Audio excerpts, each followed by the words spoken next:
So நருட்டோவில் வந்து பார்த்திங்கன்னா ஒரு விஷயம் உங்களுக்கு கேள்வி எழுப்பியிருக்கலாம். அது என்னென்னா சக்ரா நேச்சர். ஸோ அதுவுமே வந்து பார்த்திங்கன்னா ஃபயர், லைட்னிங் அது மாதிரி 5 வகையாக இருக்குது. அதே மாதிரி ஜுஜுட்சு டெக்னிக்ஸ், அதாவது fire ball, jujutsu, lightning bat, அது மாதிரி வெவ்வேறு எலமெண்ட்டை பேஸ் பண்ணியிருக்கு. அப்போ இந்த சக்ரா நேச்சருக்கும் இந்த ஜுஜுட்சுக்கும் என்ன வித்தியாசம், அது மட்டும் இல்லாமல் இது ரெண்டுக்கும் என்ன சம்மந்தம், இதை சொல்ல போகிறது உங்கள் பிரதரே தான்.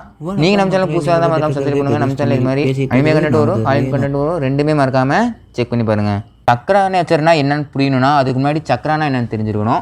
ஸோ நம்ம ஹகுரோமா, அதாவது நம்ம சேஜ் ஆஃப் 6 பாத் வந்து நம்ம காகுயாவை டிஃபீட் பண்ணதுக்கப்புறம் வந்து பார்த்திங்கன்னா அந்த டிவைன் ட்ரீயை ஃபுல்லாக அவர் உடம்புக்குள்ள சீல் பண்ணியிருப்பார். அது மட்டும் இல்லாமல் அவர் செத்ததுக்கப்புறம் கூட அதை வெளியே வந்துடக்கூடாதுங்கிறதுக்காக அதை 9 டெயில் பீஸ்டாகவும் பிரிச்சிருப்பார். இது அப்படியே இருக்கட்டும். நம்ம சேஜ் ஆஃப் 6 காகுயா கூட சண்டை போடுறப்ப வந்து என்ன ஆயிருக்குன்னா, ஸோ இந்த உலகத்தில் வந்து பார்த்திங்கன்னா நிறையா டேமேஜ் எல்லாமே ஏற்பட்டிருக்கும். ஸோ நம்ம சேஜ் ஆஃப் 6 பாத் வந்து அவரே எல்லாம் சரி செய்யலாம் ஸோ அப்படின்னு உள்ளே இறங்கியிருப்பார். ஸோ உள்ளே இறங்கி அவரே நிறைய வேலையை செய்ய ஆரம்பிச்சிருப்பார். ஸோ அதுக்கப்புறம் வந்து பார்த்திங்கன்னா அவரை பார்த்து இன்ஸ்பயர் ஆகி நம்ம சேஜ் ஆஃப் 6 பாத்துக்கு வந்து பார்த்திங்கன்னா நிறைய சீடர்கள் வந்து சேர ஆரம்பிப்பாங்க. ஸோ அவங்களுக்கு வந்து பார்த்திங்கன்னா நம்ம சேஜ் ஆஃப் 6 பாத் தான் அவரோட சக்ராவை ஷேர் பண்ணியிருப்பார். ஸோ இப்படி ஷேர் பண்ணவங்களுக்கு மட்டும்தான் அந்த சக்ரா அப்படிங்கிற ஒரு விஷயம் இருக்கும். ஸோ அந்த வழியில் வந்து ஜென்ரேஷன்ஸ்க்கு மட்டும்தான் இந்த சக்ரா அப்படிங்கிற ஒரு விஷயமும் இருக்கும். ஸோ இதுவும் ஒரு காரணம். நம்ம ராக்லி, கை அவங்கள மாதிரி நிஞ்சாஸ் வந்து பார்த்திங்கன்னா எவ்வளோ கஷ்டப்பட்டு ட்ரெயின் பண்ணாலும் அவங்களால எந்த ஒரு ஜுஜுட்சுமே பெர்ஃபார்ம் பண்ண முடியல. ஸோ இப்படி நம்ம சேஜ் ஆஃப் 6 பாத் வந்து பார்த்திங்கன்னா நிறைய பேர்த்துக்கு ஷேர் பண்ணுறப்ப அந்த சக்ரா வந்து பார்த்திங்கன்னா ஒவ்வொருத்துக்கும் சில வேறுபாடுகள் இருக்குது. ஸோ அந்த வேறுபாடுகளை தான் நம்ம சக்ரா நேச்சர்பாங்க. ஸோ சக்ரா நேச்சரை பொறுத்தவரை வந்து பார்த்திங்கன்னா மொத்தம் 5 இருக்குது. விண்டு, லைட்னிங், அப்புறம் ஃபயர், ஸ்டோன், அப்புறம் வாட்டர். மொத்தம் இந்த 5 சக்ரா நேச்சர் பேஸ் பண்ணி தான் இருக்கும். இதில் ஒரு சில பேர் எக்ஸெப்ஷன். ஒரு சிலருக்கு வந்து பார்த்தீங்கன்னா 2 சக்ரா நேச்சர் இருக்கும். அவங்களாம் கெக்கே கென்காய் அப்படிம்பாங்க. அதே மாதிரி ஒரு சில பேருக்கு வந்து பார்த்தீங்கன்னா 3 சக்ரா நேச்சர் இருக்கும். அவங்கள வந்து கெக்கே டோடா அப்படிம்பாங்க. பட் நம்ம சேஜ் ஆஃப் 6 பாத்தை பொறுத்தவரை வந்து பார்த்தீங்கன்னா அவர்கிட்ட இந்த 5 சக்ரா நேச்சருமே சேர்ந்து தான் இருக்கும். ஸோ அதே மாதிரி அவங்களோட பசங்களான ஆஷுரா, இந்திரா இவங்களுக்கு எத்தனை சக்ரா நேச்சர் இருக்குன்னு தெளிவாக எங்கேயுமே சொல்லலை.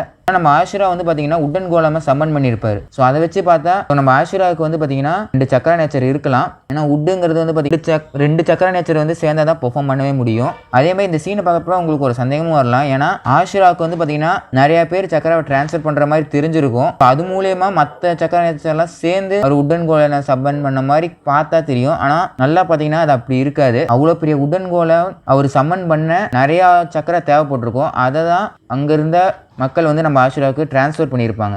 ஸோ இப்போ சக்கர நேச்சர்னால் என்னென்னு புரிஞ்சிருக்குன்னு நினைக்கிறேன். பட் வெறும் சக்கர நேச்சரை வச்சு மட்டுமே சண்டை போட முடியுமா அப்படின்னு கேட்டிங்கன்னா கண்டிப்பாக முடியாது.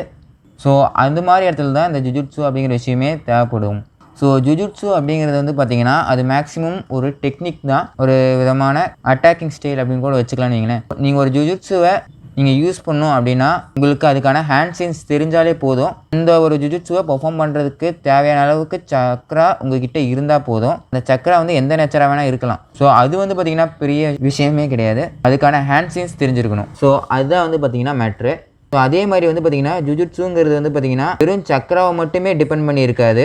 அது வந்து பார்த்திங்கன்னா அவங்களோட வெப்பனையுமே டிபெண்ட் பண்ணி இருக்கும். ஒரு சில டைம் வந்து பார்த்திங்கன்னா அவங்களோட சக்ராவை வச்சு வந்து பார்த்திங்கன்னா அவங்களோட அந்த நிஞ்சா டூல்ஸை என்ஹான்ஸ் பண்ணவும் யூஸ் பண்ணுவாங்க. எக்ஸாம்பிளுக்கு வந்து பார்த்திங்கன்னா நம்ம டமாரி அவங்களோட ஃபேனை வந்து பார்த்திங்கன்னா அவங்களோட சக்ரா மூலிமா வந்து பார்த்திங்கன்னா என்ஹான்ஸ் பண்ணி அட்டாக் பண்ணுவாங்க. ஸோ இப்போ ஜுஜுட்சு பெர்ஃபார்ம் பண்ணுறதுக்கு சக்ரா நேச்சர் வந்து பார்த்திங்கன்னா முக்கியம் கிடையாது அப்படிங்கிற விஷயமே உங்களுக்கு புரிய வந்திருக்கும்.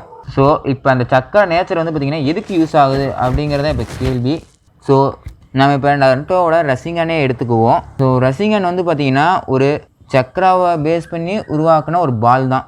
ஸோ நீங்கள் ஒரு விஷயத்தை நோட் பண்ணி பார்த்தீங்கன்னா நம்ம நருட்டோ வந்து ரசிங்கனை யூஸ் பண்ணுற ஒவ்வொரு தடவையுமே அவர் வந்து பார்த்திங்கன்னா எந்த ஒரு ஹேண்ட் சைனுமே யூஸ் பண்ணியிருக்கவே மாட்டார். ஸோ அவர் வந்து பார்த்திங்கன்னா அவர்கிட்ட இருக்க சக்ராவை யூஸ் பண்ணி ஜஸ்ட்டு அந்த சக்ராவை ஒரு பால் மாதிரி அந்த ஒரு ஃபார்முக்கு மாற்றிருப்பார்.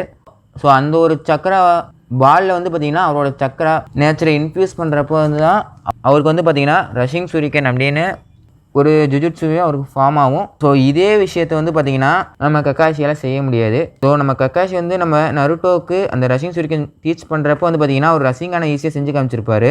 ஆனால் ரஷிங் சூரிகன் வந்து செஞ்சு காமிச்சிருக்க மாட்டார். காரணம் என்னென்னா அவரோட அந்த சக்ரா டைப் வந்து பார்த்திங்கன்னா லைட்னிங்காக இருக்கும். ஸோ அவரோட அந்த லைட்னிங் நேச்சரை இந்த சக்ரா பாலில் அவர் இன்ஃப்யூஸ் பண்ணாருன்னா ரஷிங் சூரிகன் வராது, அதுக்கு பதிலாக வேற ஒன்று தான் வரும். ஸோ நருட்டோ அது எவ்வளோ ட்ரை பண்ணாலுமே அது நருட்டோவால் செய்ய முடியாது. பிகாஸ் நருட்டோவோட சக்ரா நேச்சர் வந்து பார்த்திங்கன்னா விண்டு. ஸோ பேசிக்கலி வந்து பார்த்தீங்கன்னா சக்கர நேச்சர் வந்து பார்த்தீங்கன்னா ஒரு ஜுஜுட்சுவையோ இல்லை அதுக்கு ரிலேட்டடான டெக்னிக்ஸை பூஸ்ட் பண்ணும். ஸோ ஒருவேளை ஒருத்தருக்கு அவரோட சக்கர நேச்சர் வாட்டராக இருந்து அவங்க பெர்ஃபார்ம் பண்ணுற டெக்னிக் வந்து அது வாட்டருக்கு ரிலேட்டடாக இருந்திருந்தாங்க அந்த டெக்னிக்கை அதை பூஸ்ட் பண்ணும். ஸோ எக்ஸாம்பிளுக்கு வந்து பார்த்தீங்கன்னா நம்ம கக்காஷியோட சிடோரி எடுத்துக்கலாம். ஸோ நம்ம கக்காஷியோட சிடோரியை பொறுத்தவரை வந்து பார்த்தீங்கன்னா அது வந்து பார்த்தீங்கன்னா ஒரு ஜுஜுட்சு தான். அதுக்கு வந்து ஹேண்ட் சைன் வந்து பார்த்தீங்கன்னா தேவைப்படும் அதை பெர்ஃபார்ம் பண்ண. ஸோ அது வந்து பேசிக்கலி ஒரு லைட்னிங்கை மையமாக இருக்க ஒரு டெக்னிக் தான். அது நம்ம கக்காஷியோட லைட்னிங் நேச்சரோட சேர்ந்து இருக்க வந்து பார்த்தீங்கன்னா ரொம்ப பவர்ஃபுல்லாக இருக்கும். ஸோ அதுவே தான் சாஸ்கேக்கும். சாஸ்கேவை பொறுத்தவரைக்கும் பார்த்தீங்கன்னா ஒரு மேக்ஸிமம் யூஸ் பண்ணுற டெக்னிக்ஸ் வந்து பார்த்தீங்கன்னா லைட்னிங்கை பேஸ் பண்ணி தான் இருக்கும். அதுக்கப்புறம் வந்து பார்த்தீங்கன்னா ஃபயரை பேஸ் பண்ணியிருக்கும். ஸோ இதே சக்கர நேச்சர் வந்து பார்த்தீங்கன்னா ஒரு சில இடத்துல வந்து பார்த்தீங்கன்னா டஃப்பும் கொடுக்கும். இங்கே பர்ஃபார்ம் பண்ணுற அந்த ஜுஜுட்சு வந்து பார்த்தீங்கன்னா உங்களோட சக்கர நேச்சருக்கு அப்படியே ஆப்போசிட்டாக இருந்ததுன்னா அந்த ஒரு டெக்னிக்கை வந்து பார்த்தீங்கன்னா பர்ஃபார்ம் பண்ணுறது அப்படிங்கிறது வந்து பார்த்தீங்கன்னா ரொம்ப ரொம்ப கஷ்டமாக இருக்கும். ஆனால் பர்ஃபார்ம் பண்ண முடியாது அப்படின்னு கிடையாது, பட் ஆனால் அது கஷ்டம். ஸோ உங்களோட நேச்சருக்கு ரிலேட்டடான டெக்னிக்கை நீங்கள் ப்ராக்டிஸ் பண்ணுறப்போ வந்து பார்த்தீங்கன்னா எடுத்துக்கிற டைமும் நீங்கள் அதுக்கு ஆப்போசிட்டாக இருக்க ஒரு ஜுஜுட்சுவாக பர்ஃபார்ம் பண்ண எடுத்துக்கிற டைமும் வந்து பார்த்தீங்கன்னா ரொம்ப அதிகமாக இருக்கும். அதுக்கான ப்ராக்டிஸ் டைமுமே ரொம்ப அதிகமாக இருக்கும். ஸோ அவ்வளோதான் நினைக்கிறேன். ஸோ என்னால் முடிஞ்ச அளவுக்கு இந்த 2 விஷயத்தையுமே டிஃப்ரென்ஷியேட் பண்ணியிருக்கேன். ஸோ உங்களோட கருத்துக்களை கீழே கமெண்ட்டில் சொல்லுங்கள். ஸோ அடுத்த ஒரு நல்ல வீடியோவில் பார்க்கலாம். Signing off bye brother.